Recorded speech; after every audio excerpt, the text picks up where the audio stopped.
Hey guys, Trishamid here. So my first video in my new studio, not really studio, but so my brother calls his, so I'll call mine the same, I guess. So I got some light boxes. Now they're not as bright as my brother's. They're probably actually like half as bright. They're really not that bright in the scheme of things. His are kind of overkill. His are super, super bright. Like, standing in front of it, you get really hot, and it honestly hurts your eyes. These are more tame, and it honestly kind of feels like natural sunlight. I've got every possible lighting I can get. The windows open, got my light on, and then my light boxes, so I'm going to see. Hopefully it's going to be good enough. I'm not done with this area. I'm going to get pictures to put here, and then I have to hang some foam up down here because my guns are resting against the wall. So I changed some things up a little bit. And hopefully this rack on this wall is literally starting to fall off. Hopefully I can redo that, re-drill the holes, so that I can hang my gear back up here again, my belts. So this is a friend's gun. Oh, also I apologize for the way I sound. I've had a cold for like 2 weeks, so it sucks. I sound really awful. So this is my friend's gun, Justin. Now, he actually owns the Troy M4, if you did not see that video. Here's the Troy M4. This is like his backup gun. It's got like Lonex gears, Lonex metal rack piston, M120 spring, full stroke. It's shooting about 390, 400, 20 rounds a second with an 11-1. So nothing upgraded really. It's just more stock parts, but durable parts. You know, the metal rack piston's going to be much more durable. It's got a really nice bucking in there. This thing shoots .25s like 200 feet at least. Like, it's a really nice gun. This is just his back. But this is the gun that he dumped more money into. It's a nice gun, it really is. So let's just start from the back. So random crane stock, I think this is a GI custom. I'm not sure who OEMs the body on this. I believe it's Lonex, so this is, I guess, a Lonex stock probably. He did get this gun used, so not everything on here probably came on it. I don't know. GI does a few different, you know, of their custom guns, but standard crane stock, metal buffer tube, ambi sling mount. I believe he uses a sling, so that's very useful. Crytac Defiance grip, that is brand new. A metal body. It's got the, I don't even know what logo exactly that is. And then the other side it says GI. I think this is like the GI logo, the Knight logo. I think they use that a lot. So metal body, very durable. Actually has a functioning bolt lock, which is cool. With most guns that I put BTCs in, it disables the functioning bolt lock, at least with all Crytacs, because the way that they work, that little post cannot go through the gearbox because the BTC's board is in the way, the trigger board. So yeah, with this it actually works. It's more of a VFC pattern, so you cock it back, it's going to lock, and then you can hit the bolt lock. So that's really, really cool. And you know, upgrading this gun did not hinder anything on the body whatsoever. So functioning bolt lock, standard magazine catch, standard selector switch. The rail on here, I'm honestly not sure what this is. I don't think this is an M-lock. I'm not sure what this is, to be honest. It might be an M-lock. I don't see an M-lock logo, so if it is, it's not like a legit one. It's a cool rail, though. It really is. It kind of reminds me of the Geisley rail. That's what it reminds me of. But there's no markings on it, so it's probably just some knockoff. But I haven't seen these rails retail for super cheap, so I'm not sure. Maybe it came on this gun. Maybe it's just, you know, a GI custom thing. I'm not 100% sure. It's pretty cool. He's got some rail covers on the inside here, which is nice. I believe the Geisley ones use these exact same ones, so I think this is like a Geisley pattern. The barrel, the outer barrel is, what, probably 10 inches, and then he has a Valken suppressor on here. The inner barrel stops like right here, so it goes out of the outer barrel like an inch, maybe a half inch. So a flash hider could cover it up, but it goes a little bit past the outer barrel itself. He's got a rail section on the bottom here with a tan AFG. As you can see on the top, there's nothing here, but I think he plans on getting a T1 and riser. I really honestly encourage him to get a T1 with riser. $30 shipped. I can get him a Field Sport T1 and then a UTG riser with a nice mount on it, which is what I use on all my guns. I have 3 of those, including one on my real one. So definitely recommend that. It would complete the look. And then obviously I'd probably, if he doesn't have a flashlight, I think he does have a flashlight, but if he doesn't, I would get a flashlight. You know, whether you're using a pressure pad or button, either way, whatever's comfortable, whatever works for him. But I would do that because if he does play indoor, it would be nice. Now, he lives in Texas, So I think he lives about an hour away from high ground, so I don't know how often he's going to go play there. He's in college in Indiana with my brother, so really can't play at all unless it's during the summer. Now, we might go down there spring break or summer or something like that. Eventually, we'll go down there and play with him, and we're going to go to D14. Hopefully, we can go to 878 as well, and then I really want to go to high grounds. If we can go to those 3 places, once to each of those, that would be awesome. And he could use this at high grounds, because their limit is 350 FPS, if I'm not mistaken, and that's what I made this. So, upgrades on this. This is actually a Lonex base gun. So the gearbox actually had a Lonex gearbox. Now, it's a cheaper gearbox. It's not their super shiny silver ones. It's their kind of a dull silver standard, Lonex gearbox that you look up if you buy a Lonex complete gearbox. That's what's in here. They're good. They're much better than a lot of other guns. The gears that come in them are heat-treated steel, and I put those into his Troy. The metal rack piston I put into his Troy. All that stuff is good. Really, it is, but this gun just needed a little bit more, so I just upgraded it, of course. So, hop-up wise, it's running a Pro 1 hop-up. I noticed that the new Pro 1s are having the white lettering. The inside of the etching is white, which is really cool in my opinion. This one has it, and another one hasn't. I think it's the newer versions, because this is the newest one, because I got this from Brill Armory, and he had just gotten a shipment from what I could tell, because they weren't in stock like 2 months ago, and then all of a sudden they came in stock. So I was like, oh, I'll just buy them. So I assume they're the newer versions. Seems to work great. There have been some quality control issues with Pro 1 in the past, with some of their hop-up units. Sometimes in some guns they don't work, which is really the case with everything. Not everything's going to be compatible, but I put Pro 1s in so many guns. So it's got a Pro 1 hop-up. It's got a 50-degree Lonex bucking, flat hopped, so it's got a flat hop nub. And it's got a stock inner barrel. It's brass. I think it's like a 603, 604.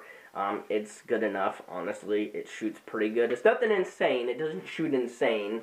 I'm not going to say, like, oh, this is the best shooting gun in the world. It's not. It shoots good. So inside of the gearbox, as far as upgrades, it's got a BTC Mark II, so it's a Bluetooth Spectre. So the trigger pull is literally nothing. This is probably the shortest trigger pull, like the shortest trigger pull you can get on these. This is a retro arm straight trigger. It doesn't, or somewhat straight trigger. I think it's the J type. There's a little curve at the bottom, but literally there's no play. It's just the click of the button. And actually the button click is actually pretty light. I actually weakened the trigger spring, so there's not much to it. So it shoots really quick. It's also got SHS 16-to-1 gears. The reason why I went with 16-to-1 instead of like 13-to-1 or 12-to-1 is because the motor in here is really, really zippy. This is a Tinley 45K motor. So I knew this has a really quick motor. If I put 13-to-1s or 12-to-1s in here, it would probably be ripping 40 to 45 rounds a second, which the owner, Justin, really didn't want that high rate of fire, which, I mean, I agree. I have mine shooting 40. A little bit above 40, which is cool, but for him, a reliability standpoint, not being able to work on his own guns kind of thing, his brother's getting into teching, so I'm sure he could take this apart and check it out. If something does end up breaking, he can service it. But it's good, hopefully going to be a reliable gun. It's running, pretty good rate of fire, so he's still going to be able to, out rate of fire pretty much a lot of people in the field. But at the same time, it's nothing insane that, stuff generally strips and breaks at this rate of fire. The 16-to-1 gears are short stroke by 4 teeth. I started at 3 and it shot about, 370, 365, 370. So I short stroke another tooth and now it's about 350, right, smack dab, with hop-up adjusted. So it's got a Garter SP120 spring, short stroke by 5 teeth, SHS metal rack piston with an aluminum piston head. It's got the stock piston head, cylinder head, which is plastic. It's got a Lonex full cylinder, standard Lonex tappet plate, standard tappet plate spring. The nozzle I did swap out. The Lonex one was a little too long, and I was having issues, so I put a different nozzle in here. I'm not sure what brand. It does have an O-ring, though, so it seals great. What else? Sector chip on the sector gear, the Tinley 45K. And it's just running great. I ordered him a 2000 milliamp 11.1, which will fit inside of his stock, no problem. It's a 3-part, so one can go down here, and then down the buffer tube. It is wired to Dean's. I did order a Tamiya battery, so I will wire it to Dean's when I get it. For this purpose of this video, I would just be running a Valken 1200 11.1. It's 20 to 40C. I have an adapter on there. Now, I will say the only really issue with this gun is that the battery heats up. The motor doesn't heat up that much. The battery heats up a lot. And it's just because this motor is demanding so much power. I honestly really don't care for the Tinley motor in this. Tinley motors are really, really expensive and they're hard to find. I prefer the 40K Boost by ASG. I just really do. This is quicker than the 40K ASG Boost. But if I were to use the 40K ASG Boost and put 13-1s in here, I'd be getting the same rate of fire. So I'd rather do that setup, rather than, heating up the battery more. But that's what he had. It's a nice motor. It's good quality. They last really long. They're CNC'd components. Such good quality.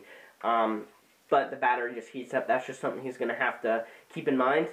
He's not the person to just really ham on his trigger. So I don't think he's going to have an issue with his battery heating up. It's a 2,000 milliamps, so it's a 15 to 25C, I believe. So as far as the settings on the BTC, it's actually really, really plain. It's on minimum active braking, so the lightest setting on active braking, and no precocking, no other settings. And the reason why is because the motor is a high speed. It's got this ramp up, which I don't really notice in the 40K Boost. Doesn't really have a ramp. Like the rate of fire starts slower and goes higher. This somewhat has that, this motor. So when you spam the trigger really quick on semi-automatic and you have precocking, even 5 milliseconds, it'll kind of overspin and go into full auto because it's like ramping up. Don't really care for it. So with 0 precocking with minimum active braking, it shoots pretty good. Trigger response is still good. You can still, sit there and just wail on the trigger, and he's not going to be able to do that with his other gun. The trigger pull is so much longer. So the trigger response could be better on this. Don't get me wrong, it could be much better. The trigger response on this thing is really not insane. But the trigger pull is literally nothing. So he's not used to that, so this is just going to be literally his first gun that is really highly upgraded. So without further ado, let's actually go outside and test this gun. I'm going to be trying a GMP mid-cap with .2s. This is what he uses. He has only one of these, but if these work in both of his guns, he's going to buy more. And then a Lonex flash mag, which is really old. I got 2 new flash mags over here. I just got them, but I'm still using my old one. I literally have like a bolt holding the wire together, so this is just what I use for testing purposes. And if a gun feeds with this, then it's going to feed with the new flash mag. So let's go outside, chrono it, and just pretty much go ham. Alright, so let's go ahead and chrono it with .2s in this flash mag. 344, 344, 350, 343, 345, 345, 344, 348, 350. So pretty consistent. 350 reads 1.14 joules, so basically 1.1 with a .2, which is, pretty perfect for indoor, even outdoor. When you're running high rate of fire, I think it's perfect. I think under 1.2 joules is just the way to go when you're shooting high rate of fire. So as far as trigger response, I mean, it's really, really nice. You can still go ham. The trigger response isn't, insane or anything, but it's still pretty good. Alright, so let's go ahead and try his GMP mid-cap. There's 120 rounds in here. I fully loaded it. Let's see how it shoots.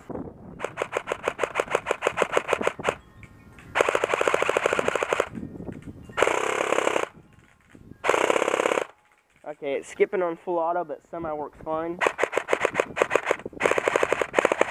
So definitely semi-automatic feeds fine. So indoor he can use mid-caps all day and it'll run fine. Full auto skips. So honestly, if he's playing outdoor, flash mags or high caps are going to be the way to go. Alright, let's do rate of fire. 34.33, and it's 352 FPS, so it's still holding its FPS.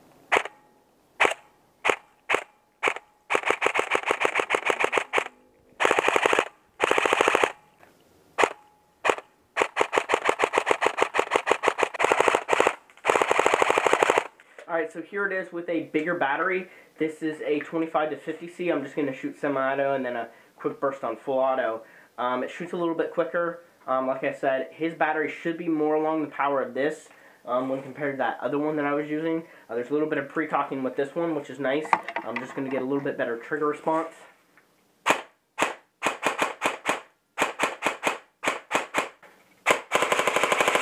So as you can see on semi-auto, it is quicker. And that is semi-auto. Sometimes it kind of sounds like full auto because it's got that ramping of the high-speed motor, but I swear it's semi-auto and I am pulling the trigger every time. Let's try full auto. Pretty much 100% feeding.